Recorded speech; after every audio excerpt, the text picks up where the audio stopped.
Hi, lovely to see you today.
For always coming online and joining the sessions. Thank you, ladies.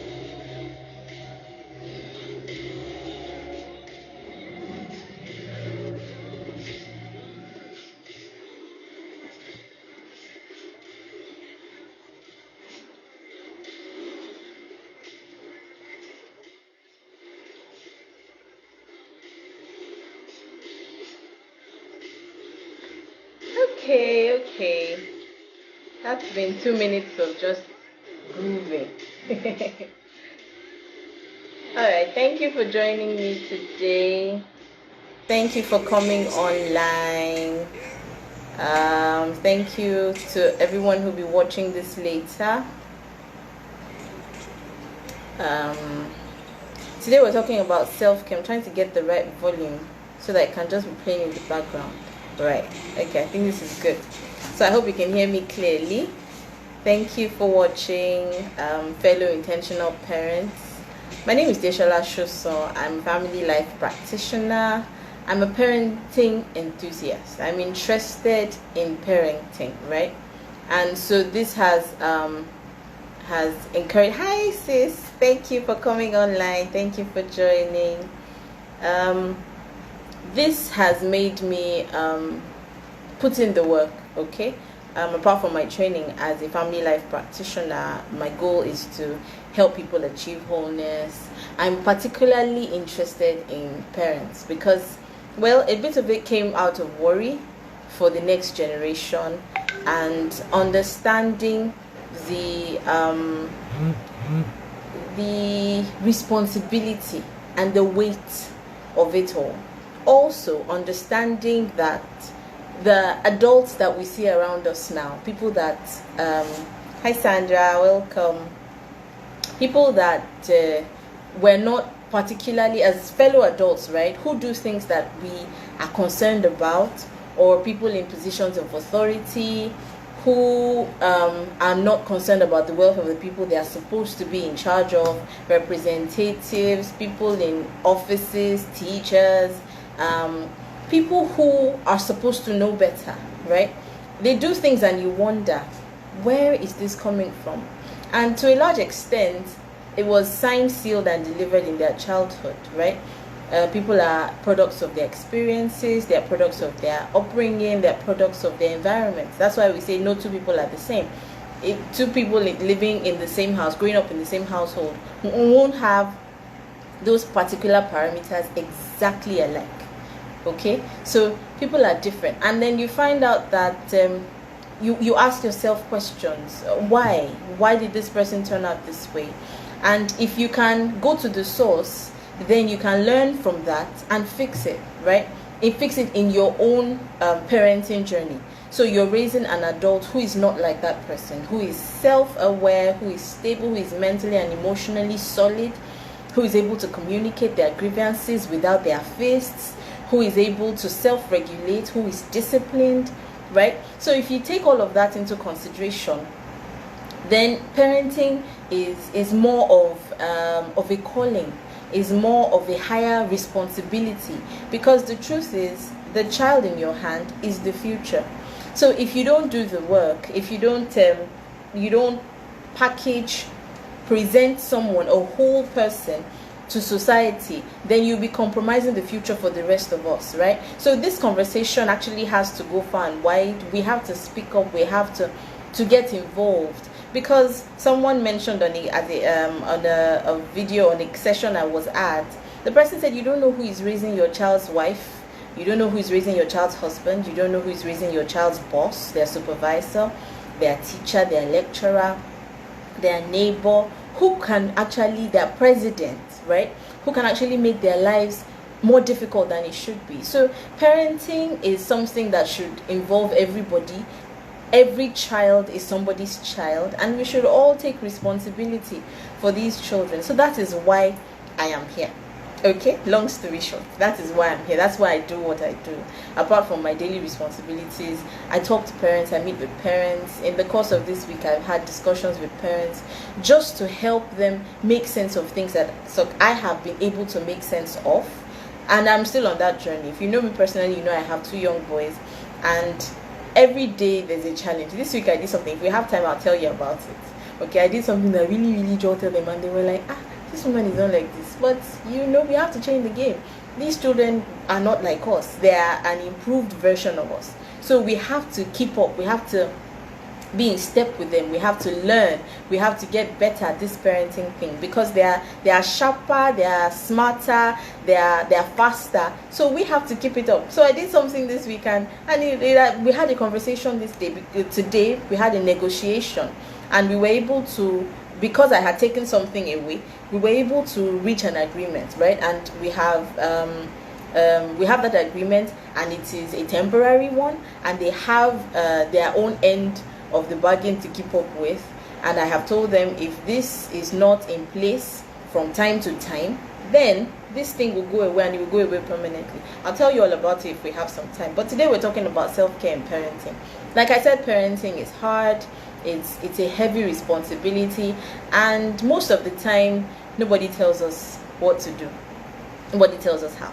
There is no parenting school that you're obligated to go to or attend before you're allowed to do what you need to do to have a child, right? So you're thrust in it. It's apart from the responsibilities of caring for a newborn, nobody tells you the emotional toll it will take on you. Nobody tells you how exhausting it is to be responsible, to have somebody completely dependent on you, right? So I'm looking at self-care, because if you're not all put together, you can't be that parent that your child needs. Now, you can have all this information that myself and other parenting coaches dole out every now and then. You could have read all the books, but if you're not stable, if you're not settled, if you're not okay, you cannot be that parent that your child needs. Okay, so I have talked about some parts of it last week, and I discussed self-care being actions that you take for your own emotional, physical, mental well-being.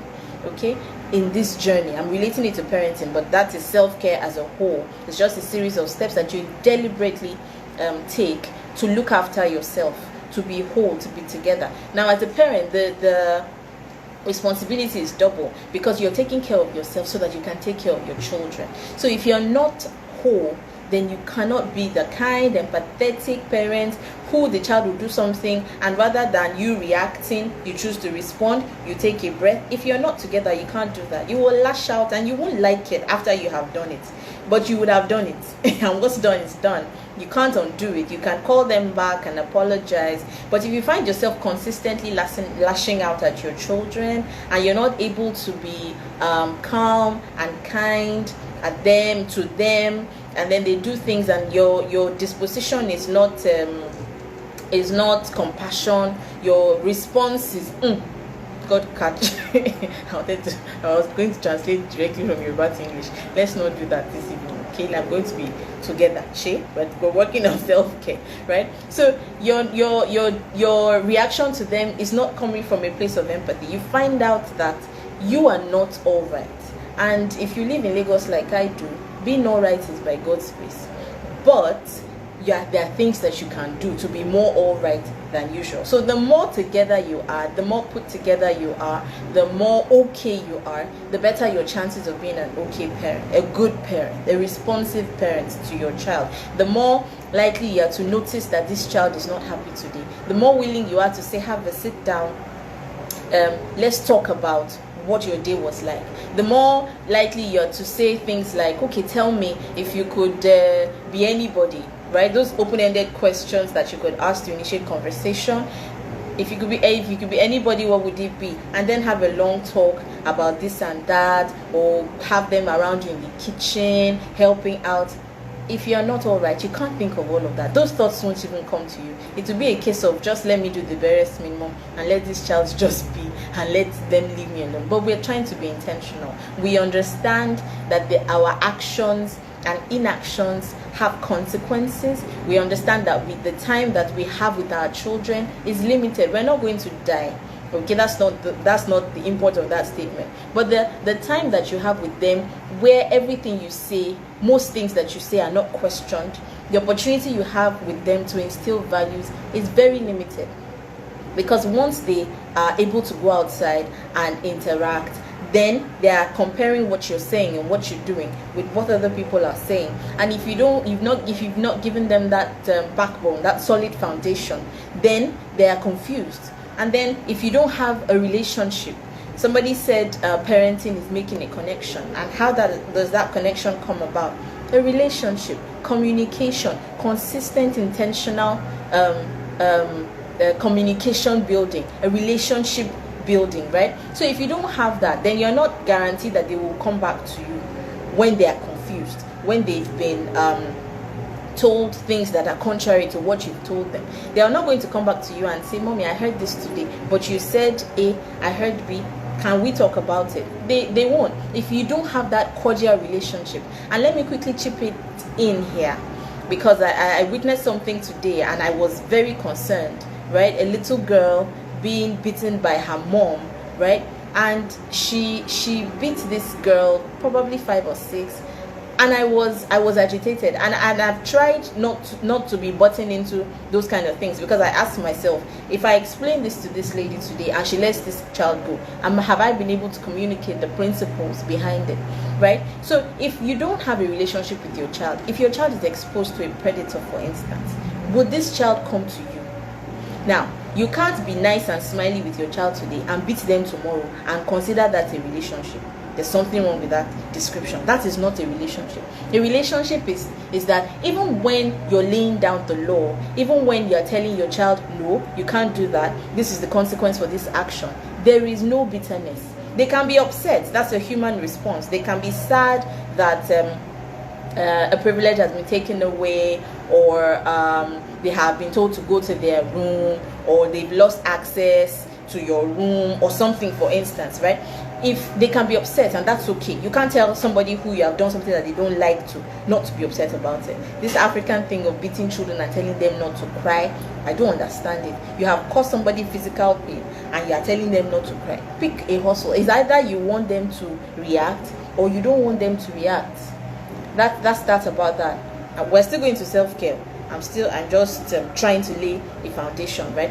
So we can't have a relationship, a cordial relationship with our children when we physically hit them. It doesn't work like that. Those of us who were raised in homes where beating was normal, we know that it took a while. We probably became parents before we started having this cordial relationship with our parents, because there's and depending on your temperament, if you're the kind of person who lets things go easily, you might be able to move past those things. But for someone who internalizes then it will take some time, and the person is wondering, you say you're my parent, you say you love me, but you hit me, and they can't make sense of that. So if you have such a child, then you have broken the relationship before it has started. Yes. You have broken the relationship before it has started. So you want to consider that in your actions, your reactions, whether you yell or not, whether you talk to them like they're human beings, or you talk down at them or not. You want to consider the dynamics and the resultant effects of those choices. So let's go to our self-care discussion. That's why we're here.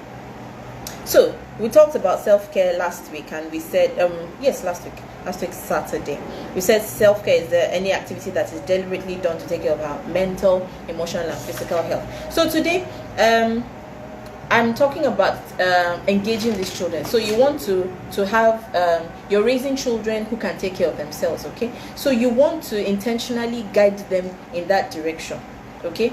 Also, the earlier they're able to be less dependent on you, the more opportunity you have to take care of yourself. Does that make sense? I think it does. If you're able to teach your children to take care of certain things by themselves, then they don't have to call you to ask you to do things for them. That way, you're looking out for yourself. You're taking care of yourself, because you're unburdening yourself, right? You're building capacity in them. At the same time, you're reducing your own load, right? So the earlier and the better they're able to do things for themselves, the less you have to do for them. So that is self-care. And I talked about being able to engage children, especially younger children, without screen time. Now, screen time, excessive screen time for small children, the earlier the exposure, it has been implicated, right, in language delays, shorter attention span, difficulties in reading as they grow older. So excessive screen time has been implicated in all of these situations, right? And the current recommendation for screen time for children is none for children under age 2, an hour a day for children between 2 to 5 years old, an hour a day. So if you take away that hour, if you go by these recommendations, which is what I recommend myself, and that is what I try to practice with my children, if you take this out, then what do the children do? How do they give you, thank you Sandra, how do they give you the room for you to be able to recharge, to be able to step away, to be able to take a break, right? For you to be able to help yourself when the pressure is on. So now I'm going to give you a few parenting tips that can help you in this self-care idea. Establish a routine. Like I said last week, children thrive on routines. They are thrust in this world that is just I can imagine a child being born just in the gentle, cozy environment of the uterus, and then they are thrust and they are looking at people that are looking at them and they are wondering, what is all this chaos? I've been by myself in this peaceful situation all this while, and then everywhere there's just chaos, there's noise, and then they cry. They respond to the environment and the confusion by crying, right? And then we wonder, why is this child always crying? Why should they not cry? If it was you, won't you cry? Won't you wonder what was going on, right? So establish a routine.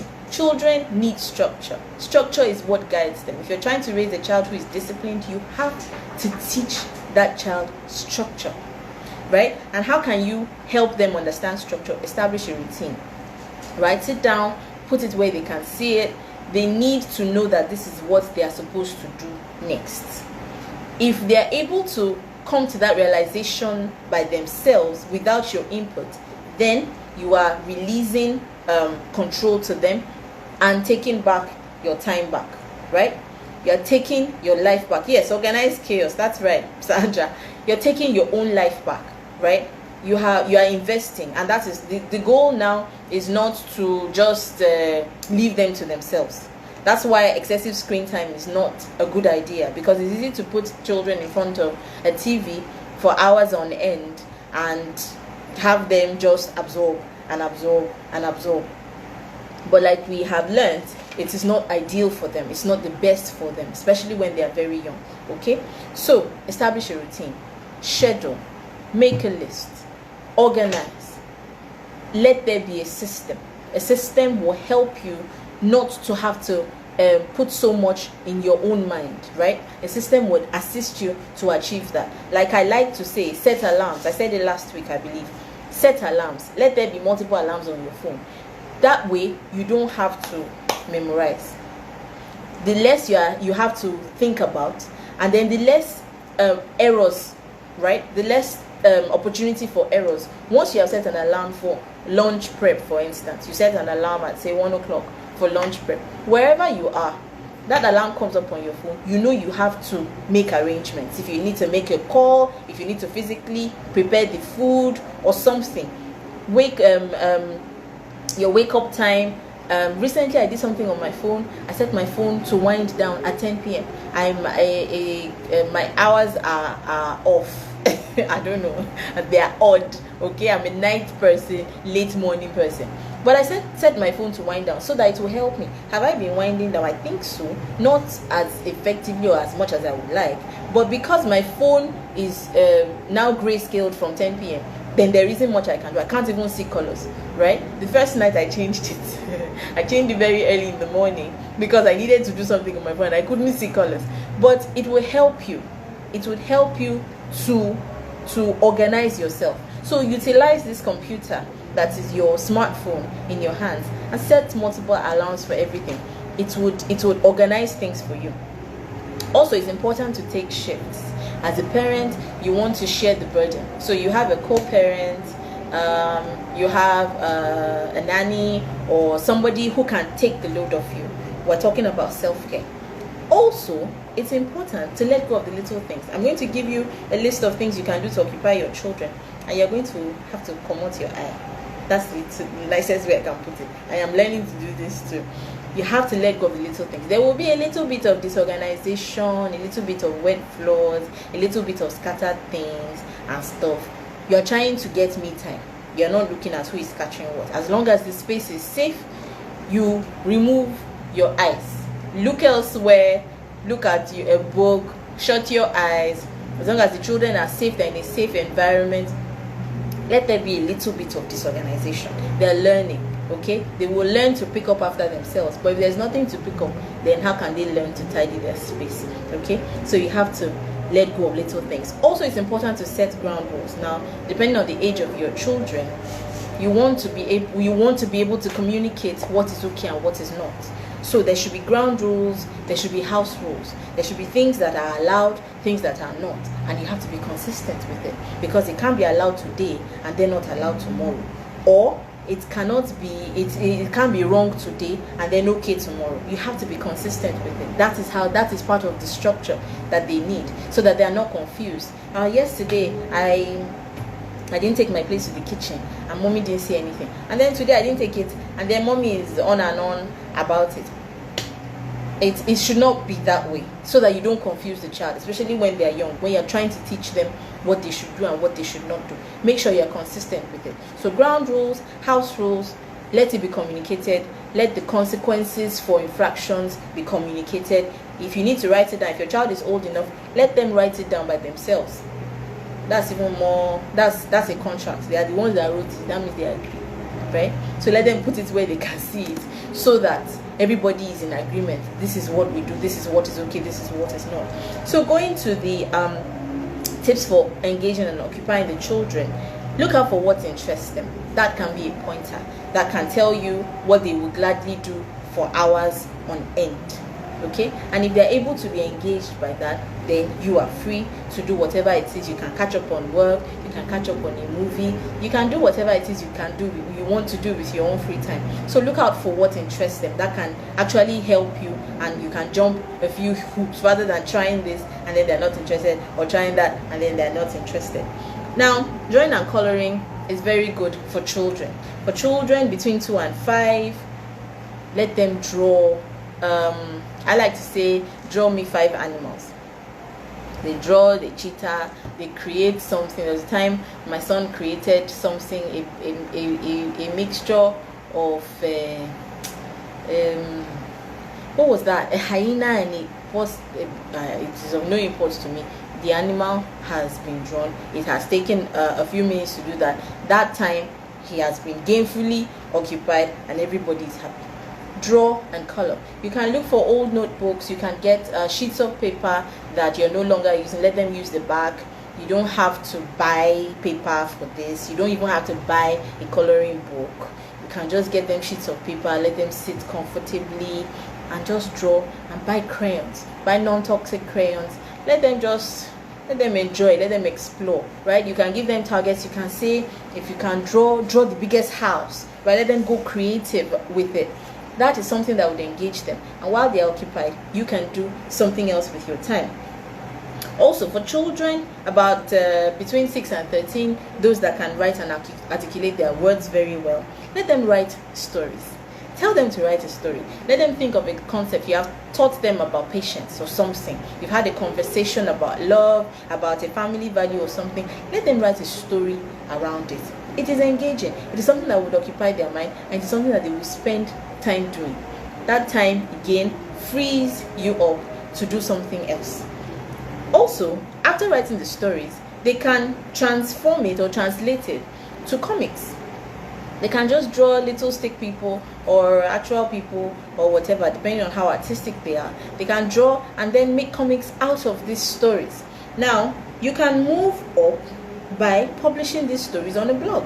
The older your child gets, the more they are aware they are about the environment. So they can learn about blogs. If your 10-year-old can write a story, open a blog on WordPress or something. I don't know what those new blogs are called, but open a blog and publish it, and then show it to the child, right? And then you can get family members to read and like and comment, and then this child feels they have done something worthwhile that other people enjoy. And then you don't know, if your child is a writer, you may have hit a gold mine, and this child is interested in churning out their work. You can put it together eventually as they grow older, publish it in a book, or do an ebook, a book of stories, and put your child's name on it. You never know. You may have just discovered the next J.K. Rowling. Okay? So engage them this way. Put it on a blog, post it, send the links to family members. Insist that they like and they put comments. If they like, they should read. If they like, they should not read. But they should put comments, say something kind, well done, nice job, and all of that. Your child sees it, they're encouraged to do more, right? So you have engaged that child. The child may just be so imaginative, writing out maybe a story or something every week, right? So you have been able to engage that child. Also, chores. Let them help. Let them help. Like I said, you have, if you listened to me earlier, you have let go of little things, so they will mess up the space, right? I remember washing plates as a 4 or 5-year-old. My mom would put a kitchen stool in front of the kitchen, and I will wash one plate, and I will be wetter than the plate and the spoon that I washed. But she will let us do it, as long as you're not on an unsafe situation. So you could put a towel on the kitchen stool so that it's not slippery, and the child is safe. They can't slip and fall, and you're within a short distance. You're maybe reading a book, and this child is washing their plate. I'm going to give us a few guidelines of chores by age. Okay, the more they're able to do for themselves, the less you have to do for them, and they are learning responsibility, they're learning accountability so early in life. And if you can put these values in your children, then your work is done. By the time they are 18, they are self-sufficient. You do it for them, they appreciate it, but you don't have to. The goal is to raise children who can look after themselves. If you have to keep doing things for your children that are growing up, you need to change something. You need to tweak something. The more you do for them, the less they are able to do for themselves, but you can teach them. Okay? So let them help with chores. Sweeping, cleaning, folding of clothes. Allow them to help. They will arranging their own clothes. They will scatter it, then they will arrange it. If it does not scatter, how can it be arranged, right? So something I like to also do, the last one on my list, is okay. Now the age group for that is from 2 and above. All right. I'm still going to break down what chores your child can do by age, right? I like water play. Water play is good for children. It's good for sensory development, and because of the way water is, they can do it for hours. As long as the weather allows, it's not too cold, it's comfortable out, you can leave them there for 2 hours. 3 hours. They will not even come and ask you for those snacks that they ask every 15 minutes. If they are doing water play, they are engaged, they are enjoying it. Let them get their toys, things of course that can't spoil, that are not electrical. Put them in a basin of water, put them in a bathroom. If you have space, put them outdoors, basin full of water. Let them just play, let them feel the water, and then they can, if you have a pool, put them inside the water. That is even better. All right, if you have an indoor a small pool, put them inside the water. Put toys with them there. You have to keep an eye on them if they are inside the water, obviously, depending on how old they are, and regardless of how old they are, really, you have to keep an eye on them. But you see, putting a basin and putting toys inside, let them sit on stools, let them wear something comfortable, shorts, something sleeveless. They will get wet, that's fine. Everybody's happy with that. Remember, we have let go of little things. What is a little water? When the children are occupied and you are having some time to yourself, right? A glass of wine, maybe a book, a movie. They are happy, they're excited. It's as though you've taken them somewhere very exotic because they have played with water. Now let's quickly touch on the chores before our time runs out. From age 2 to 3, your child can put their toys away, your child can put trash away, your child can stack books, they can stack their toys, they can organize as much as they can. A little bit of chaos. Remember, we have let go of little things. We have removed our eyes, so let them rearrange their play area the way they want. But from age to 3, your child can adequately do this. From age 4 to 6, your child can make their bed, they can water plants, they can match socks, they can dust furniture. So allow them. The dusting of furniture is yes, I know I don't drink, it's okay. They don't need to know that. But then if you enjoy a glass of wine, I think it's relaxing for people that drink. Am I wrong? Tell me in the comments if I'm wrong. Maybe it's not as relaxing as I think, but I think people who can drink a glass of wine are having the best time. I am a water drinker, and that's fine also. If you're a water drinker like myself, your ice cold water or your frozen water, the way I like it, enjoy it. All right, yes, water plays a banger. Awesome. I'm glad you agree, Sandra. So dusting furniture, they can wear an old sock on their hands and use it to wipe. That's the easiest way, rather than use a napkin. Abi, yes, fruit wine, God bless you. So you, rather than use a napkin that may raise dust and all of that, they can just wear a sock in their hand, an old sock, and then they can wipe the decoder, they can wipe surfaces, they can dust furniture and all of that, and they are helping out and they are engaged, which is what we want. The outcome you want is for you to have some time for yourself, right?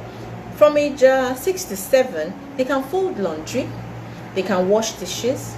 Yes, I washed when I was younger than that. So if your child is a little height advantaged, you are right on track. If they are disadvantaged, the kitchen stool will solve that problem. Remember to put a towel on it so that there's friction and they cannot yes, to clean blinds. Awesome, I like that. So that they don't fall, right? So there's friction on the stool. They can sweep floors, they can unpack their backpacks, they can also unpack their lunch boxes, they can make simple cereal, they can add milk, add their cereal, and make a meal for themselves and their younger one if they have a younger one. So you're teaching them. That's a chore that they can actually do.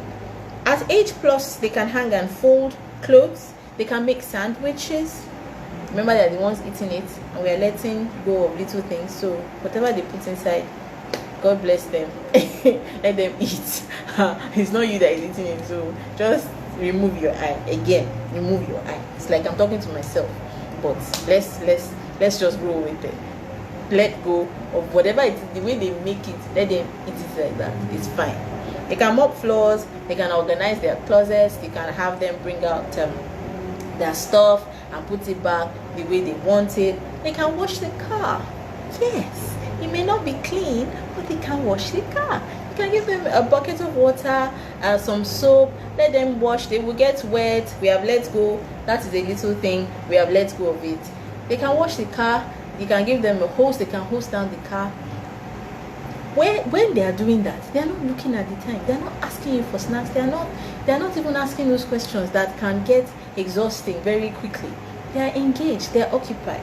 So that is all I have put down for today. I hope it has been useful.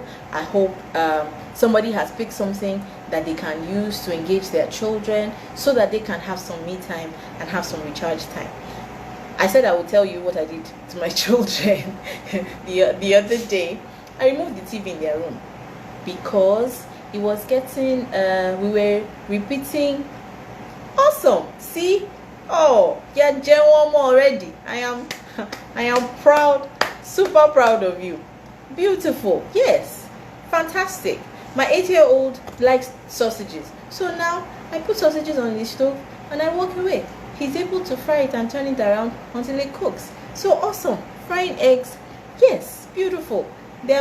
She's making toast for you. That is exquisite. That's perfect. So let her graduate to other things. I'm sure she will handle it. If she makes a mistake, she will learn from it. And they will be doing, yes, of Christian, they'll be doing just fine. A few slip-ups, and then they are perfect at that, and they can move on to the next challenge. So yes, I was telling you about what I did. I removed the TV in their room. They were quite surprised and shocked.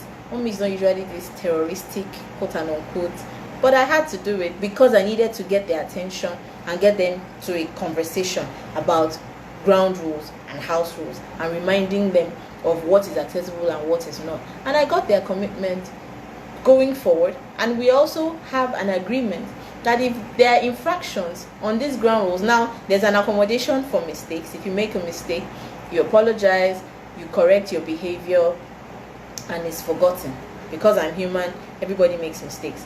But when you argue or you say it is not so, I have a lawyer in the making in my house. So there's always maybe did you lay your bed? But I laid the bed. Okay, so both of us are looking at the bed right now. Is this bed laid? Is laid. MJ, is this bed laid as it is? Well, okay. And then he quickly tucks it in at the edges. That is not accepting a mistake.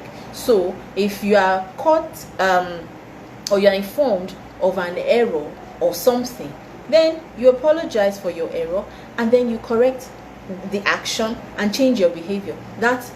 If you do that, then it will not be counted against you as an infraction. But if you don't, then it's an infraction. And the TV takes a walk to somebody's house if that happens again. That's the agreement we're on. And it's been going fine so far. I was going to do a 7-day stretch, but I'm not a mini, although I like to think I am very firm, but I'm softy at heart. So I let it go and I said, okay, you can have the TV back. I didn't even know it was so easy to remove the TV from the wall. Very, very simple movement, just slide it off. But I've given it to them back, and we're on that journey. But we had a long conversation this afternoon, and they committed to it by themselves. This is what we will do. And then also when you're communicating with your children, you don't want to say, you don't want to focus on what you don't want them to do. This is an extra. You don't want to focus on, so you don't say, you don't make a habit of saying don't run. You say walk. You don't want to say don't shout. You say speak softly, right? So you get them to commit to what it is that they want to do. Not I won't jump, or I won't climb the wall, or I won't, no, I will sit on the bed.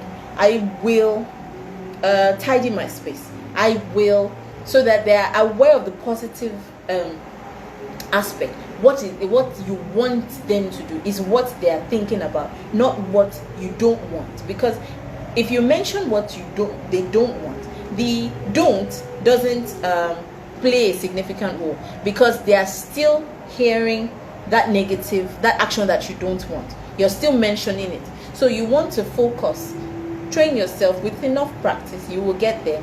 You find out you don't mention those negatives anymore. You draw attention. Yes, Sandra, exactly. You draw attention to the positive. So there's been a lot of talking this evening. I am so grateful to Sandra for the engagement. Thank you for joining in. Thank you in advance. That's right, the negative stands up, but together. thank you for watching. Thank you to everyone who will be reaching out to have some assistance one way or the other, some form of support. We all need it. We all need it. It's daunting work, but it is possible. It is possible to raise people who are additions to society, who are whole, who would make society better, who are complements to our families and our family names. Thank you again for watching this evening. I will see you next week by God's grace. Have a good evening. Bye bye.